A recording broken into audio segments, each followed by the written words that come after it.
ਵਾਹਿਗੁਰੂ ਜੀ ਕਾ ਖਾਲਸਾ ਵਾਹਿਗੁਰੂ ਜੀ ਕੀ ਫਤਿਹ।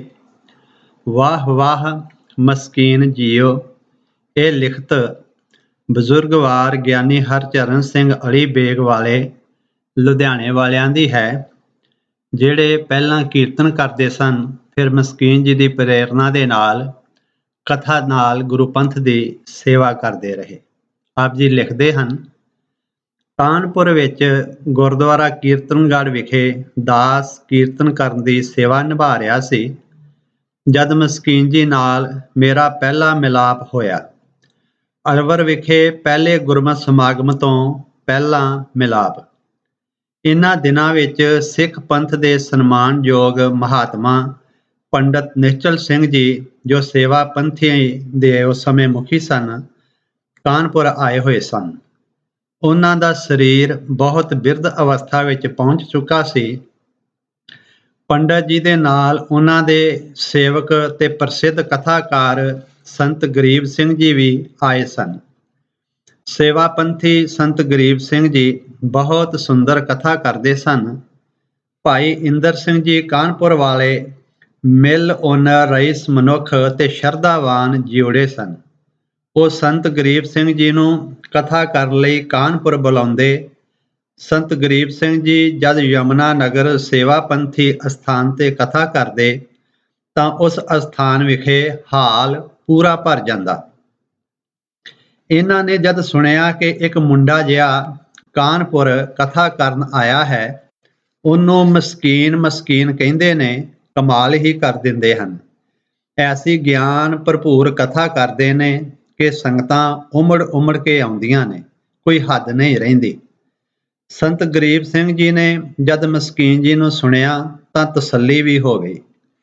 ਪਹਿਲਾਂ ਪ੍ਰਸ਼ੰਸਾ ਸੁਣੀ ਸੀ ਕਿ ਕਮਾਲ ਦੀ ਕਥਾ ਕਰਦੇ ਨੇ ਤੇ ਬੜੀ ਬੇਪਰਵਾਹੀ ਨਾਲ ਕਥਾ ਕਰਦੇ ਨੇ। ਅੱਜ ਅੱਖੀਂ ਵੀ ਵੇਖ ਲਿਆ।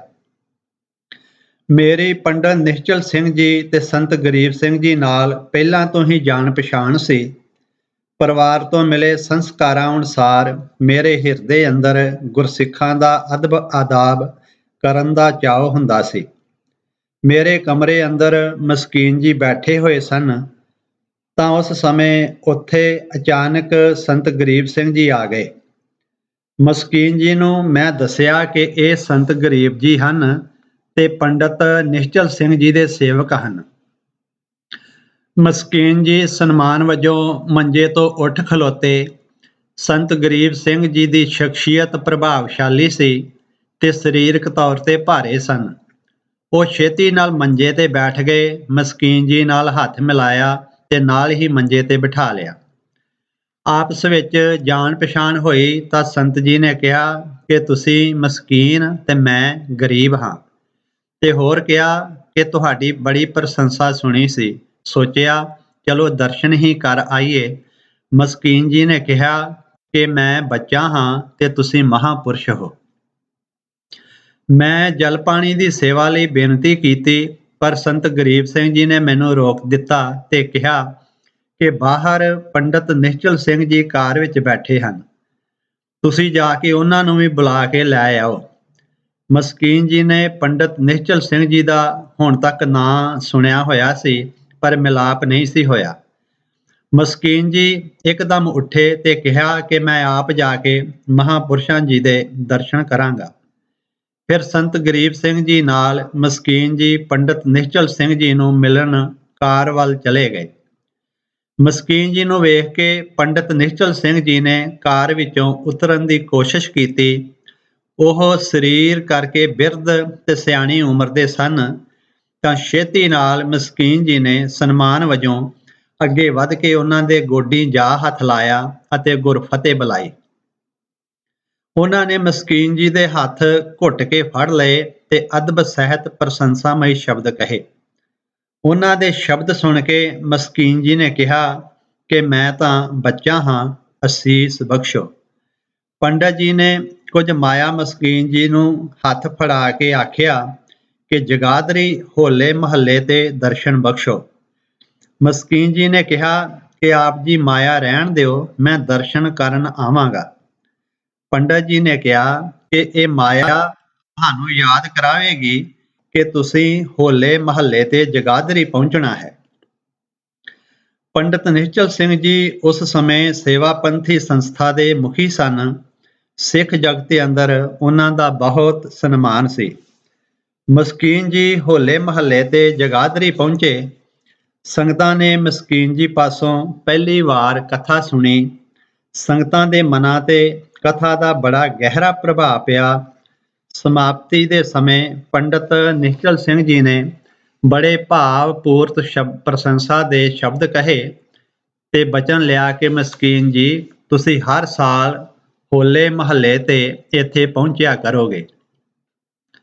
ਮਸਕੀਨ ਜੀ ਨੇ ਸਹਿਮਤੀ ਦੇ ਦਿੱਤੀ ਤਾਂ ਸੰਗਤਾਂ ਵੱਲੋਂ ਖੁਸ਼ੀ ਵਿੱਚ ਜੈਕਾਰੇ ਗਜਾਏ ਗਏ। ਇੰਜ ਹਰ ਸਾਲ ਮਸਕੀਨ ਜੀ ਜਗਾਧਰੀ ਪਹੁੰਚਦੇ ਰਹੇ। ਕਥਾ ਕਰਨ ਲਈ ਮਸਕੀਨ ਜੀ ਨੂੰ ਦੂਰੋਂ ਦੂਰੋਂ ਸੱਦੇ ਪੱਤਰ ਆਉਣ ਲੱਗ ਪਏ। ਯਮੁਨਾ ਨਗਰ ਵਿਖੇ ਸੇਵਾ ਪੰਥੀਆਂ ਦੇ ਸਥਾਨ ਤੇ ਪੰਡਿਤ ਨਿਸ਼ਚਲ ਸਿੰਘ ਜੀ ਮੌਨ ਵਰਤ ਅਖੰਡ ਪਾਠ ਰਖਾਉਂਦੇ।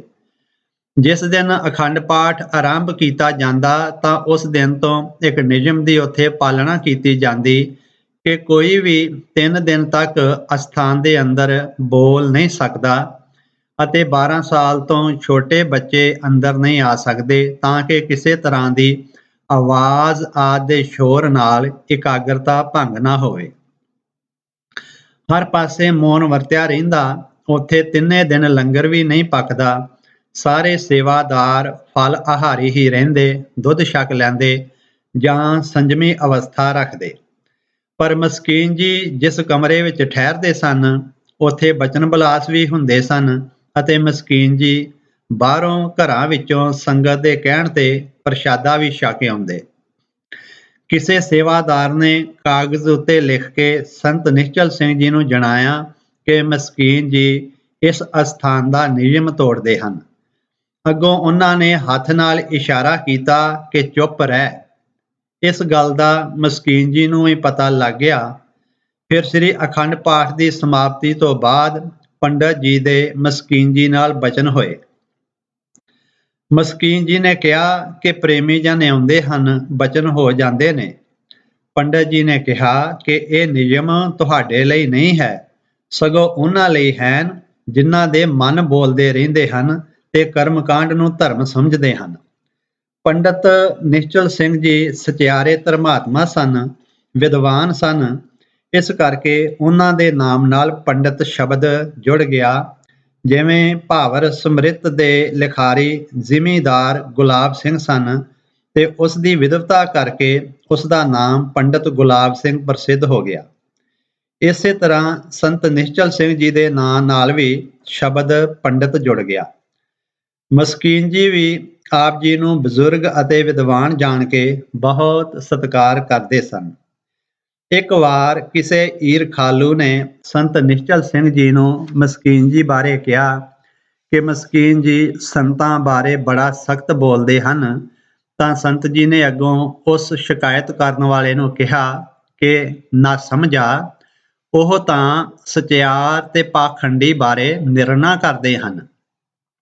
ਤੁਸੀਂ ਵੀ ਘਰ-ਬਾਰ ਛੱਡੇ ਨੇ, ਇਹ ਵੀ ਗੁਰੂ ਨਾਨਕ ਦੇਵ ਜੀ ਦੇ ਪ੍ਰਚਾਰਕ ਹਨ। ਇਹਨਾਂ ਨੂੰ ਸੁਣ ਕੇ ਕੁਝ ਸਿੱਖ ਲਵੋ। ਇਸ ਤਰ੍ਹਾਂ ਮਸਕੀਨ ਜੀ ਜਵਾਨੀ ਦੀ ਦਹਲੀਜ਼ ਤੇ ਕਦਮ ਰੱਖ ਰਹੇ ਸਨ ਤੇ ਸੰਤ ਮੰਡਲੀ ਉੱਪਰ ਉਹਨਾਂ ਦਾ ਪ੍ਰਤੱਖ ਪ੍ਰਭਾਵ ਪੈ ਰਿਹਾ ਸੀ। ਸੰਤ ਸੁੰਦਰ ਸਿੰਘ ਜੀ ਅਲੀ ਬੇਗ ਵਾਲਿਆਂ ਕੋਲ ਇੱਕ ਸੋਹਨ ਲਾਲ ਨਾਮ ਦਾ ਜਵਾਨ ਆਇਆ। ਕੋਈ 20 ਕੁ ਸਾਲ ਦੀ ਉਸਦੀ ਉਮਰ ਹੋਵੇਗੀ। ਮਾਂ-ਬਾਪ ਉਸਦੇ ਅਕਾਲ ਚਲਾਣਾ ਕਰ ਗਏ ਸਨ, ਯਤੀਮ ਹੋ ਗਿਆ। ਫਿਰ ਗੁਰੂ ਜੀ ਦਾ ਅੰਮ੍ਰਿਤ ਛਕਿਆ ਤੇ ਸੋਹਨ ਲਾਲ ਤੋਂ ਮੋਹਨ ਸਿੰਘ ਨਾਮ ਰੱਖਿਆ ਗਿਆ। ਸੰਤ ਬਾਬਾ ਸੁੰਦਰ ਸਿੰਘ ਜੀ ਅਲੀ ਬੇਗ ਵਾਲਿਆਂ ਦੇ ਪਾਸ ਅਲੀ ਬੇਗ ਵਿਖੇ ਸੇਵਕ ਬਣ ਕੇ ਸੇਵਾ ਸਿਮਰਨ ਦੀ ਘਾਲਣ ਲੱਗ ਪਏ। ਲੰਗਰਾਂ ਦੀ ਸੇਵਾ ਕਰਦੇ, ਬਰਤਨ ਮਾਂਜਦੇ, ਕੀਰਤਨ ਵੀ ਕਰਦੇ ਅਤੇ ਸੰਤ ਸੁੰਦਰ ਸਿੰਘ ਜੀ ਦੀਆਂ ਅਸੀਸਾਂ ਪ੍ਰਾਪਤ ਕਰਦੇ। ਕੋਈ 21 ਕੁ ਸਾਲ ਉੱਥੇ ਸੇਵਾ ਕਮਾਈ। ਫਿਰ ਆਪ ਜੀ ਸੰਤ ਮੋਹਨ ਸਿੰਘ ਕਾਨਪੁਰ ਵਾਲੇ ਕਰਕੇ ਸੰਗਤਾਂ ਵਿੱਚ ਜਾਣੇ ਗਏ। ਅਲੀ ਬੇਗ ਅੱਜ ਕੱਲ੍ਹ ਪਾਕਿਸਤਾਨ ਵਿੱਚ ਹੈ ਅਤੇ ਰਿਆਸਤ ਕਸ਼ਮੀਰ ਹੈ। ਜਿਹਲਮ ਦਰਿਆ ਦੇ ਕਿਨਾਰੇ ਵਸਿਆ ਹੋਇਆ ਹੈ। ਦੇਸ਼ ਦੀ ਵੰਡ ਸਮੇਂ ਸੰਤ ਮੋਹਨ ਸਿੰਘ ਜੀ ਕਾਨਪੁਰ ਆ ਗਏ।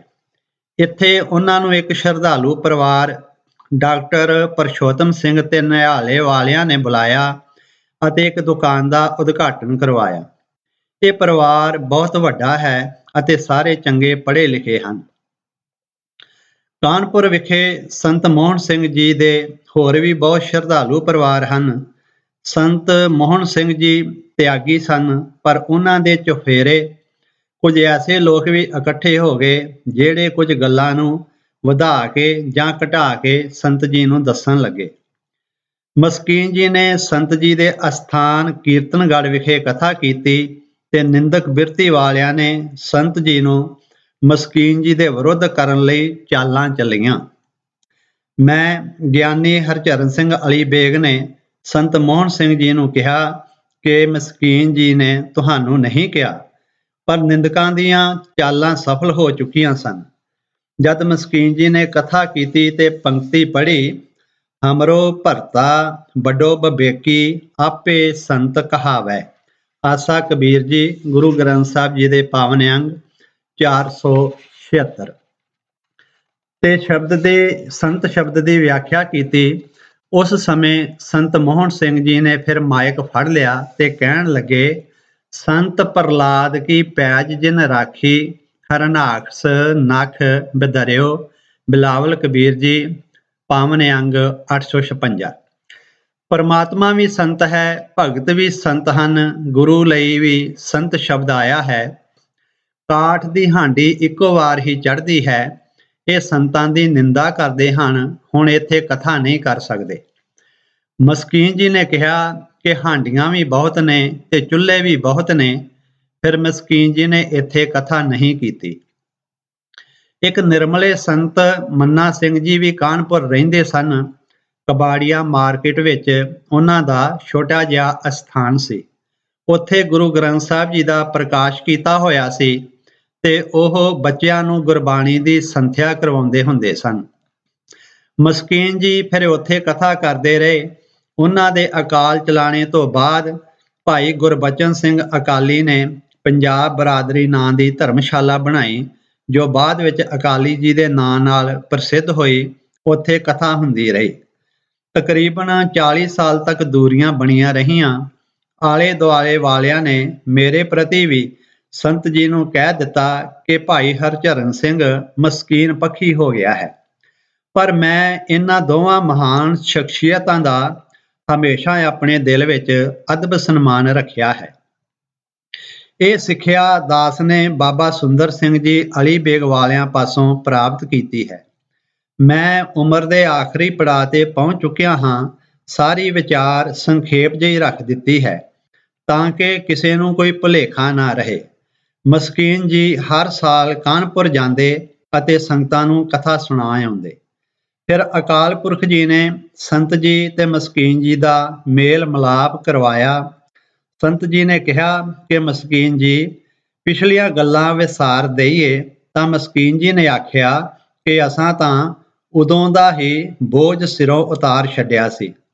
ਤੁਸੀਂ ਹੁਣ ਯਾਦ ਕੀਤਾ ਹੈ ਤਾਂ ਮੈਂ ਸਾਰੇ ਨਾਲ ਦੇ ਸਾਥੀ ਰਾਗੀ ਤੇ ਪ੍ਰਚਾਰਕਾਂ ਸਮੇਤ ਆਵਾਂਗਾ। ਇੰਜ ਫਿਰ ਮਸਕੀਨ ਜੀ ਜਦੋਂ ਵੀ ਕਾਨਪੁਰ ਜਾਂਦੇ ਤਾਂ ਰਿਹਾਇਸ਼ ਅਕਾਲੀ ਜੀ ਦੀ ਧਰਮਸ਼ਾਲਾ ਵਿਖੇ ਹੀ ਰੱਖਦੇ ਅਤੇ ਇੱਕ ਹਾਜ਼ਰੀ ਸੰਤ ਮੋਹਨ ਸਿੰਘ ਜੀ ਦੇ ਅਸਥਾਨ ਕੀਰਤਨਗੜ੍ਹ ਵਿਖੇ ਵੀ ਭਰਦੇ ਰਹੇ। ਮਸਕੀਨ ਜੀ ਤੇਰ ਮੇਰ ਦੇ ਖਿਆਲਾਂ ਤੋਂ ਬਹੁਤ ਉਚੇਰੇ ਸਨ ਅਤੇ ਗੁਰਬਾਣੀ ਆਨੰਦ ਵਿੱਚ ਜਿਉਣ ਵਾਲੀ ਹਸਤੀ ਸਨ। ਬਜ਼ੁਰਗ ਪੀੜ੍ਹੀ ਦੇ ਪ੍ਰਚਾਰਕਾਂ ਦੇ ਬੜੇ ਕਦਰਦਾਨ ਸਨ।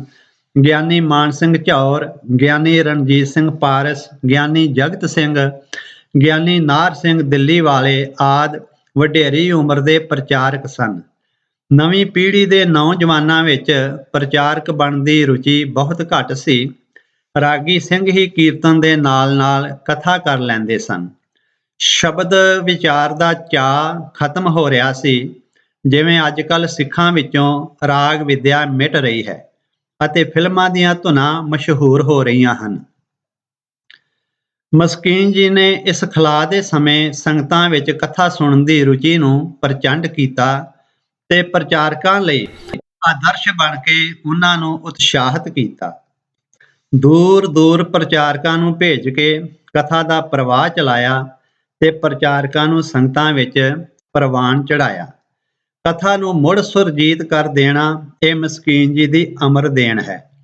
ਮੈਂ ਵੀ ਪਹਿਲਾਂ ਕੀਰਤਨ ਕਰਿਆ ਕਰਦਾ ਸਾਂ। ਮਸਕੀਨ ਜੀ ਨੇ ਮੈਨੂੰ ਪ੍ਰੇਰਨਾ ਦੇ ਕੇ ਕਥਾ ਕਰਨ ਲਈ ਉਤਸ਼ਾਹਿਤ ਕੀਤਾ ਅਤੇ ਪਹਿਲੀ ਵਾਰ ਜੈਪੁਰ ਵਿੱਚ ਗੁਰੂ ਨਾਨਕ ਨਗਰ ਵਿਖੇ ਕਥਾ ਕਰਨ ਲਈ ਭੇਜਿਆ। ਅਲਵਰ ਦੇ ਪਹਿਲੇ ਸਮਾਗਮ ਤੇ 1960 ਈਸਵੀ ਵਿੱਚ ਕਰਨਾਲ ਦੇ ਰਹਿਣ ਵਾਲੇ ਗਿਆਨੀ ਰਣਜੀਤ ਸਿੰਘ ਜੀ ਪਾਰਸ ਵੀ ਆਏ। ਗਿਆਨੀ ਗੋਕਲ ਸਿੰਘ ਤੇ ਬੀਬੀ ਜਨਕ ਕੌਰ, ਭਾਈ ਧਰਮ ਸਿੰਘ ਜੀ ਜ਼ਖਮੀ ਤੇ ਦਾਸ ਵੀ ਇਸ ਸਮਾਗਮ ਵਿੱਚ ਪਹੁੰਚੇ। ਕੁਝ ਜਥੇ ਹੋਰ ਆਏ ਤੇ ਸੰਗਤ ਦੀ ਗਿਣਤੀ ਕੇਵਲ 20-22 ਸੀ।